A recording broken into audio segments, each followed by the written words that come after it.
Hey guys, welcome back to Modeling Manhood. We're going to do things a little backwards today. I'm going to do the Bible story, and then I'm going to tell you guys the story of my life and how it relates, and then prepare you guys for what's ahead for tomorrow.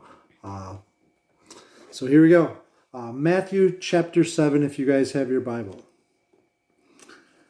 Verse 9. What man is there of you whom if your son asks for bread, gives him a stone? Or if he asks for a fish, you give him a serpent? If then, being evil, know how to give good gifts unto your children, how much more shall your Father which is in heaven give good gifts unto you that ask of him? And I just want you guys to kind of ponder that question. I don't know if you're a parent or not. I'm a parent, and it's probably one of the toughest jobs because, man, every day you're always in for surprises. But when it comes time for the kids being hungry, man, sometimes you will do without so that they will have. And in the Bible here, it's saying, if your children ask for bread, are you going to give them a stone? And it's kind of ironic that when Jesus was being tempted by Satan, the first temptation after his 40 days of fasting was to turn the stones into bread. And he said that I am the bread of life. And it's just kind of cool that we see the same thing here in Matthew. And then it goes on to say, if your child asks for a fish, will you give him a serpent? No, you're not going to give him a serpent or a snake to eat. You're going to give him the best that you have. And you're going to work extra hours or make sacrifices to make that happen for him. So how does that relate to my life? I am a pickup guy, definitely an old pickup truck guy. I shared a story a while back on pushing my old Reliable through the toll booth. I'll put a link for that if you guys didn't catch that one. Just a really funny story. But I had an old truck that I had bought, and my wife's cousin and I went and picked up this truck. And we brought it home, and as I was unloading it off the trailer, it ended up hitting my wife's car, and I was ready to blow a top.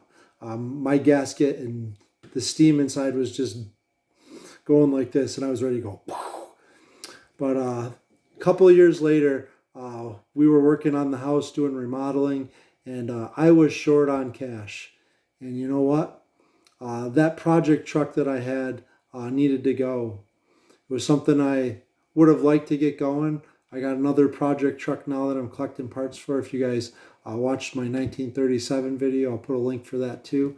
But I had this old GMC pickup truck, and I was able to get my money out of it to help finish up some projects in the kitchen, buy some cabinets, buy some countertops, some appliances, just so that we could get in to a house that was a little bit more usable for my wife and for our two kids at the time and the one on the way.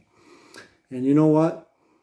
If my kids would have been able to ask at that point, the only asking they could do was crying. And sometimes we are crying for help, and we just need somebody to reach out and say, here you go. And if we're in the ability to do the same for others, we need to make sure we're doing that.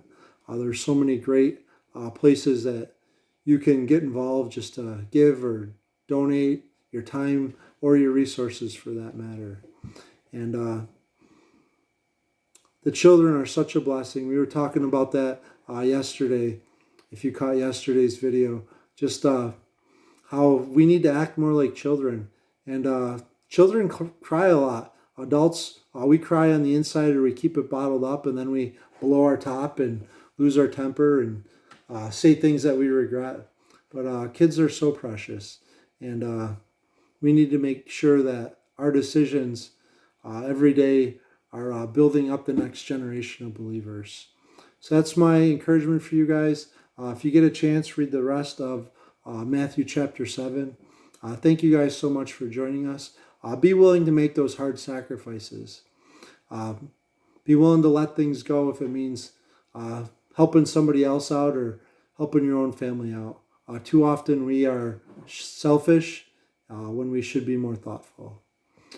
Remember to mirror your maker and journey with Jesus. Thanks guys for watching, and catch you tomorrow where we will be talking about probably one of my toughest days of the year to get through May 23rd. So hopefully you guys will join us in for a pretty hard one. So thank you guys. Bye.